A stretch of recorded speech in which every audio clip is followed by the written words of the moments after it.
Ladies and gentlemen, welcome back to The Watcher Season 3. We are on Episode 2, another 3 months of crazy heavyweight action coming to you. First of all, we've got news. Anderson has been booked on American Small Local Show, so he's got some scrub to fight. We'll fall to Anderson. And from now, that's all we got, so let's keep simming. Alright, it's the beginning of Week 3 of August 2005, and Eric Fonga has been booked to fight Tsuyoshi TK Kosaka. I can't wait for the play-by-play on that one. 27-16-2, absolute veteran fighter. That's 45 matches, 35 years old. Eric Fonga has his second fight booked in September. That means he'll be on this episode. And gosh, what a career. It's a UFC cameo against Rico Rodriguez, a Bas Rutten fight, Kimo Leopoldo, Pete Williams. That is a absolute resume. And yeah, he might be on the downside of his career now, but that is an absolute veteran that Eric Fonga will be taking on at Pancrase, Chapter 157. Absolutely super looking forward to that fight. No real news as we enter Week 4 of August 2005, but I did think it'd be interesting to take a look at the top 25 heavyweights in the world. Some familiar names such as Fedor Emelianenko, Frank Mir, Crow Cop, Josh Barnett, Tim Sylvia, Gary Goodridge, currently the K1 heavyweight champion, Andrei Arlovsky, coming off a loss to Paul Buentello. I'm not sure I know who that is, but there you go. Good for him. He's the UFC interim heavyweight champion. Mark Coleman's up there. Ron Waterman, currently Pancrase heavyweight champion. Pedro Rizzo, Alistair Overeem, 20-5. As none of our guys are quite cracking this list anytime soon, but I do believe in our guys, and I do believe it will happen. And we come back to Cage Rage 13, headlined by Michael Bisping versus Evangelista Santos for the light heavyweight championship of the same promotion.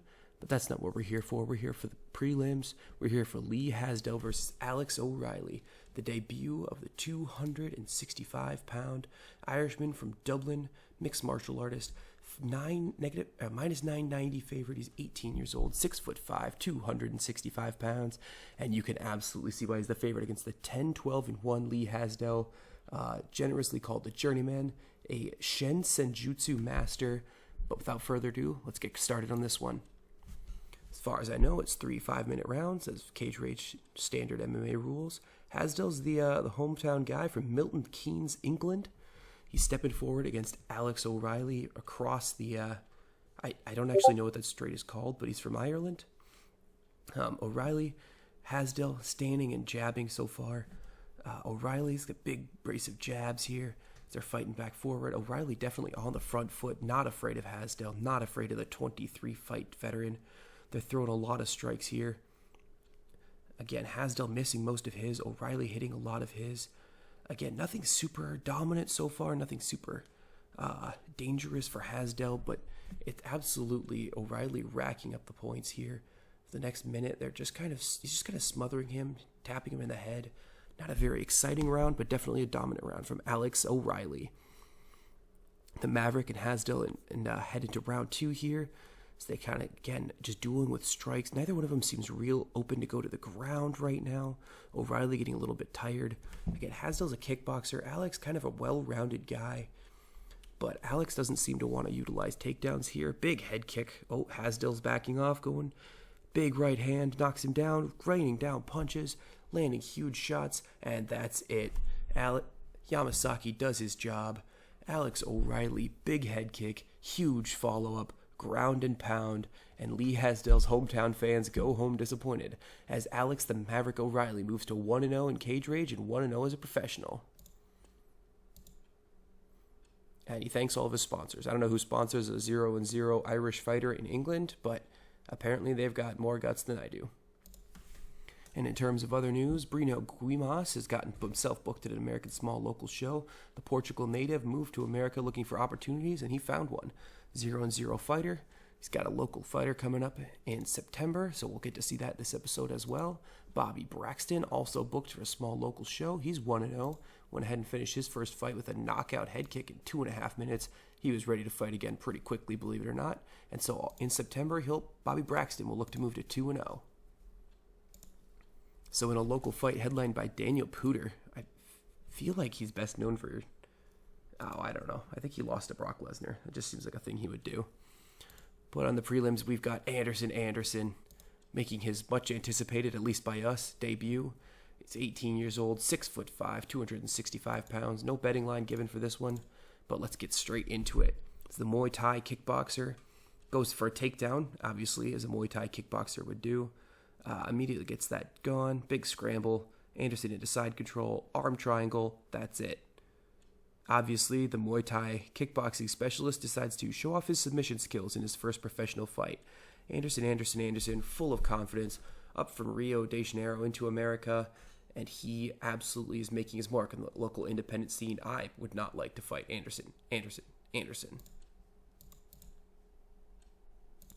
And the biggest news in the MMA world today, Fedor Emelianenko beat Mirko Filipovic to retain the Pride Heavyweight Championship. But the biggest news for us, Anderson beat Dean Eilers. And that's it. See you soon. Ladies and gentlemen, Pancrase Chapter 157, Victorious, taking place in Kinky.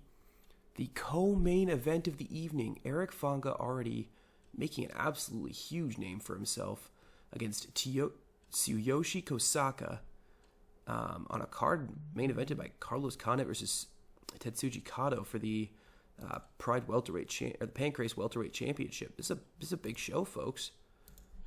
It's a big opportunity for Mr. Fonga. So, without much left to do, let's get to it. Co-main event up next. 10-minute rounds followed by 5-minute rounds until the end. Tsuyoshi Kosaka, minus 910 favorite. So the betting team is not believing much here, and Black Power Fonga believes he is just a lamb to the slaughter to the 45-fight veteran, a 1-0, 18-year-old. Probably doesn't look like much, but us fans, we know Black Power Fonga has earned his spot here, and we're excited to see what he does with it. Fonga, again, 20 pounds heavier, 5 inches taller. Fonga does not touch gloves. Absolutely not the... Oh, Kosaka's rocked. Kosaka's on the ground. Big right hands. John McCarthy, stop the fight. Kosaka's down. The Yakuza might have lost their bet money tonight as Black Power Fonga, a plus 270 underdog with a head kick and an absolute missile battery of right and left hands, destroys Tsuyoshi Kosaka, who might want to think about retiring now. He's 35, just got absolutely battered by an 18-year-old prospect. Fonga rocketing up the rankings at Pancrase. That is incredible. Let's keep on with the show. Fonga says he never doubted he would win. He's got real star power. Fonga's the guy. He might be the guy, I'm telling you. Actually, another piece of big news here right before we move on too far. Eric Fonga, 2-0 in Pancrase, has ended his deal. He only signed a 2-fight deal with Pancrase. Could Fonga be looking up in the world? Maybe the biggest organization in Japan, the biggest organization in the world. Pride, #1 in the world. Could Fonga be eyeing a heavyweight division with Mark Hunt, Filipovic, Josh Barnett, Giant Silva, Fedor Emelianenko, Fabricio Verdum, Alistair Overeem, the Bad Emelianenko, Big Nog? Like, that's a stacked division. Maybe he wants to keep making his case in Pancrase. Fight to the top. Try for that title currently held by Ron Waterman. We will have to see what the young fighter decides as his contract has ended. I will be the first to report it to you. But before we get into Fonga contract news, let's go to Bobby Braxton on the main card of a local show here in Canada, the Maritimes provinces of Canada, maybe on a tiny island called Newfoundland. 5-minute rounds. Bobby Bruiser Braxton versus Edmundo Oyet. Must be French-Canadian. Let's start the timer and let's get into it. You touch gloves. Bobby Bruiser Braxton, a kickboxer. Left hand, right hand. He's got a huge big reach advantage on Oyet. He's a big guy, Bobby Braxton. He's a kickboxer. He's a big guy. He knows how to use his range. He knows how to keep his opponent at range. Braxton really the only person landing anything of consequence here. Big kick. He's attacking the legs. He's attacking the head.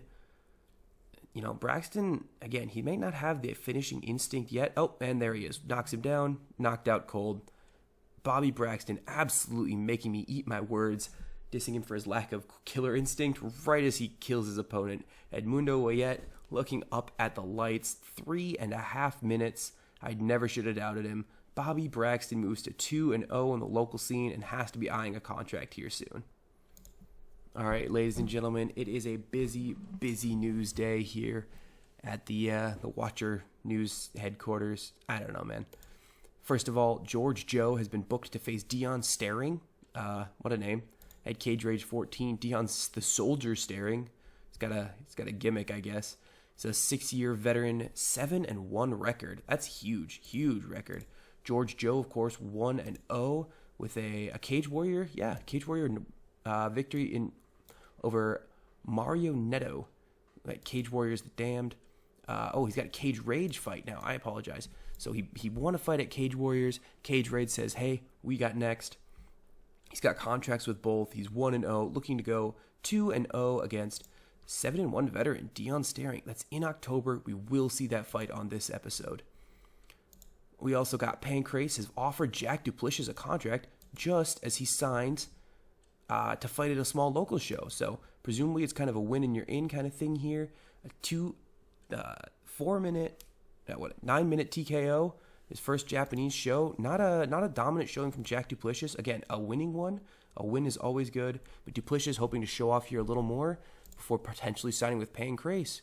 Also at Pancrase chilling right now, Eric Fanga decided 2-0. He's going for more. He signed a new contract with Pancrase.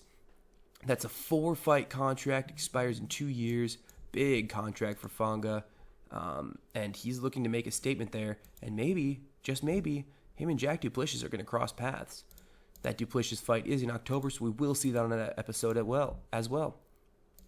All right, ladies and gentlemen, an American small local show, September 2005. Brino Guimas makes his professional debut on the undercard. Don't have a whole lot to say about it right now. How does a Portuguese man find himself fighting in a gym in Wisconsin?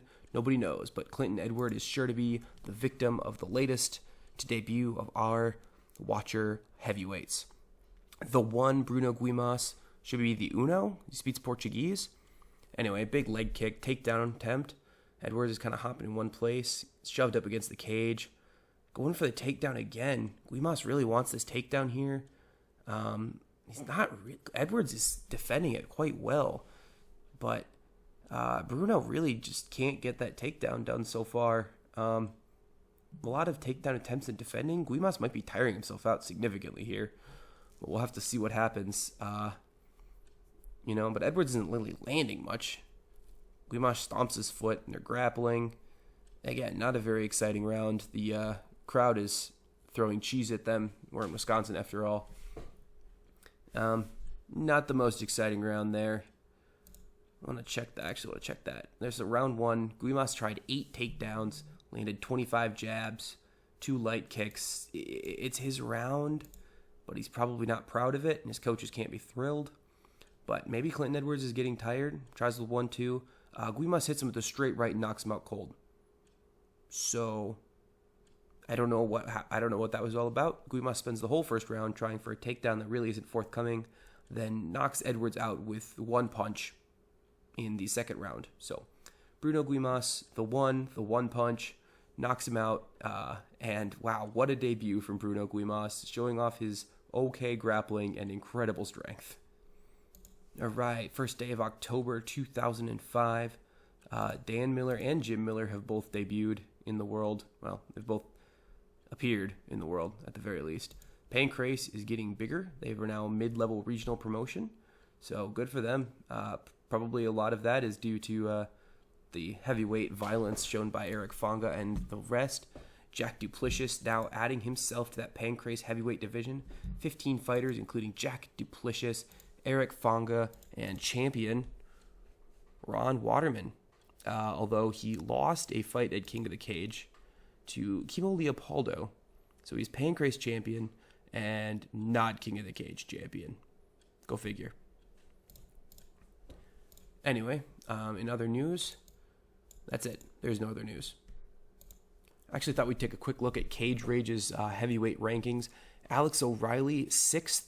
George Joe, 7th, despite not having debuted yet. He will here in a little bit against Dion Staring, I believe. Yeah, the soldier Dion Staring. Sergeant Slaughter cosplay, Dion Staring. So Joe versus Staring here, big fight. Yeah, we'll check out the Cage Warriors rankings. We'll do this every once in a while. I'm not going to do it all the time. George Joe 1-0 after taking out Mario Neto in his Cage Warriors debut.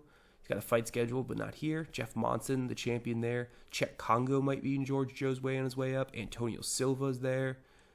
Cage Warriors got a tough looking heavyweight division for sure. Of course, the number 5 promotion in the world, Pancrase, and definitely the biggest one to feature any of our fighters right now. Their heavyweight division capped off by Ron Waterman, recuperating from his fight. 4th in the rankings, Eric Fonga, recovering for another 6 days because it took him 52 seconds to win that fight. It looks like Jack Duplessis hasn't debuted here yet, hasn't made his way into the rankings yet, but our guys, they're finding kind of shallow divisions and just absolutely stamping their marks on that. And it's not a knock on them. It's maybe a knock on the state of the heavyweight world at the time. UFC's the big boys, obviously, but they don't have any of our guys yet. Probably because they're scared, if I had to guess. Anyway, let's keep simming. All right, it's been a very slow October for our guys, so I'm just going to start chatting a little bit, and we'll see what happens, what comes up. I think it's interesting. 2005 didn't have a super deep talent pool, especially for heavyweights. Just as I say that, something comes up, of course. We got Jack Duplessis on the undercard, his last fight before signing with Pancrase. But the talent pool isn't super deep, but it will be cool to see how our guys evolve as bigger, better, faster heavyweights come on the scene. They'll probably face each other a lot more. Duplessis is hunting down Ekiken Satake. I'm going to call him Satake. He's giving him problems with his breathing now as Jack Duplessis takes everyone's breath away.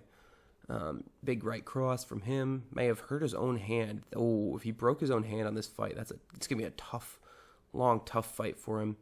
Left jab for Duplessis, and he's going to go ahead and just wrestle him to the ground.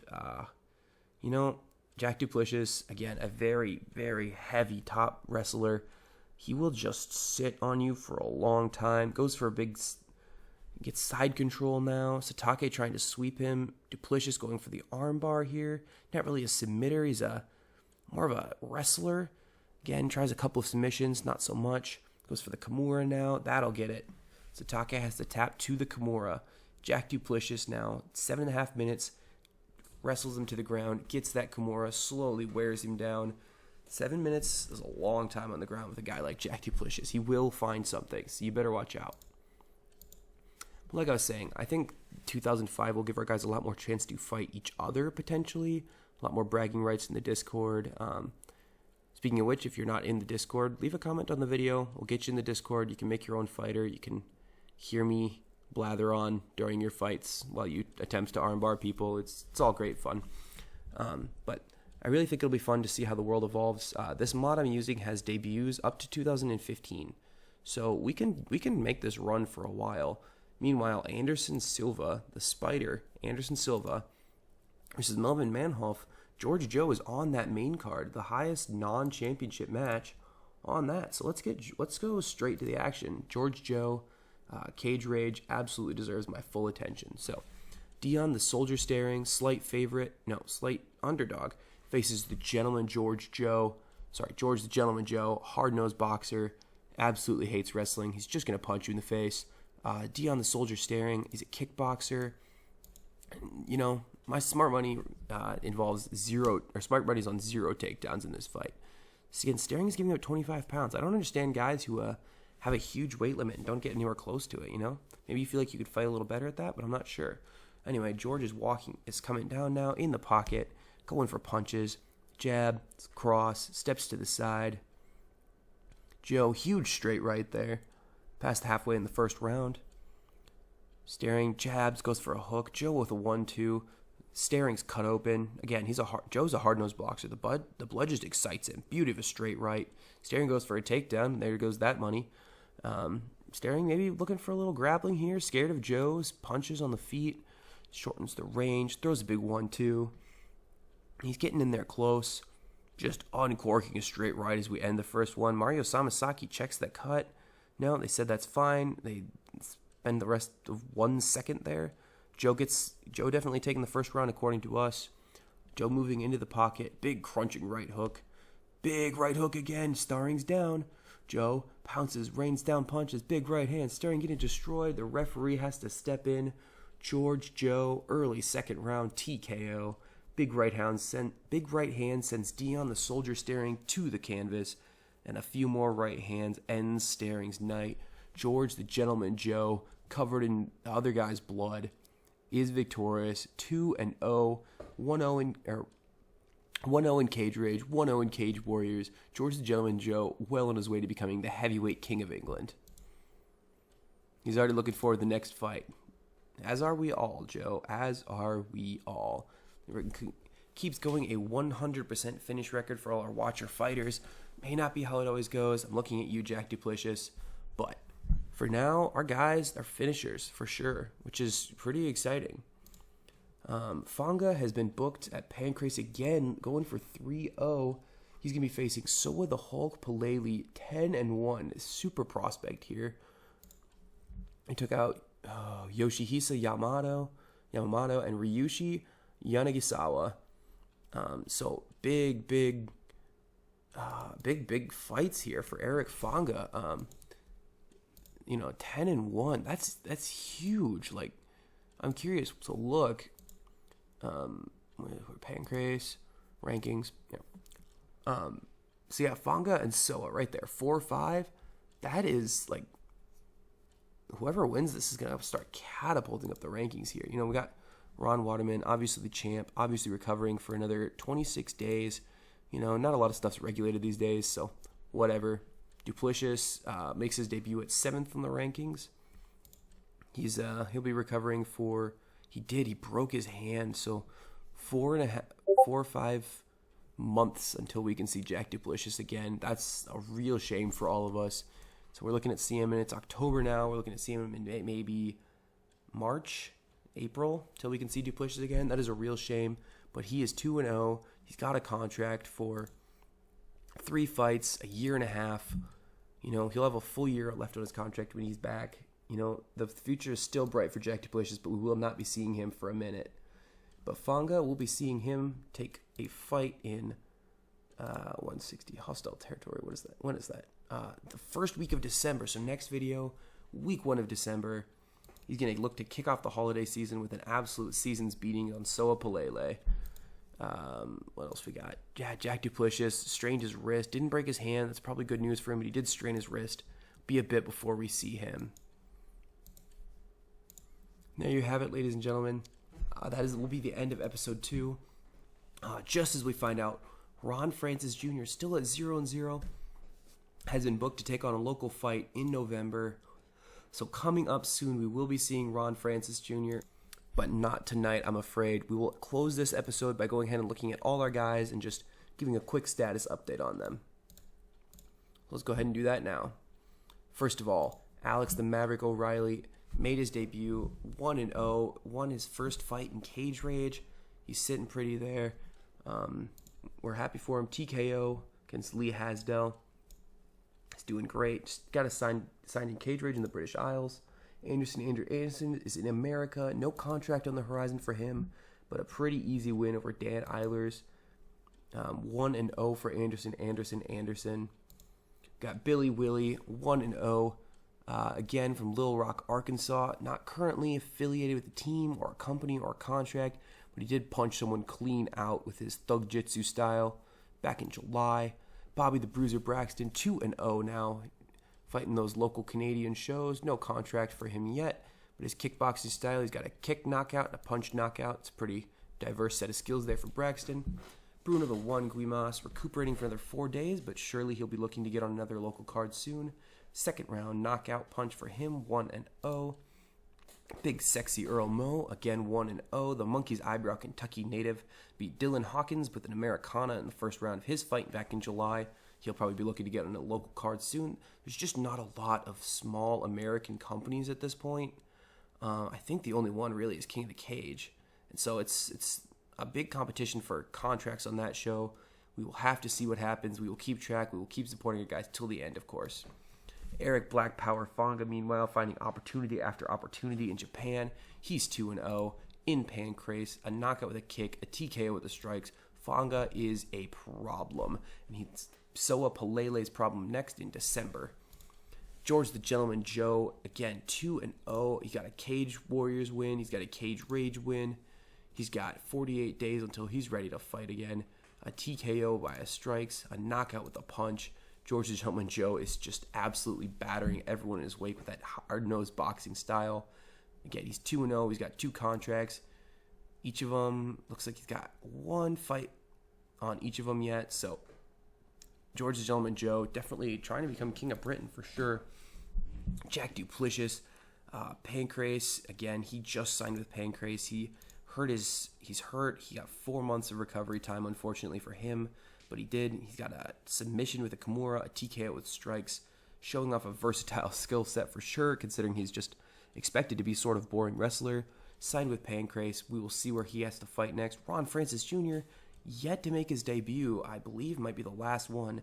His Jiu-Jitsu Sambo style will be too much, certainly, for some local fighter in November. 0-0 record, but that's not a problem for him.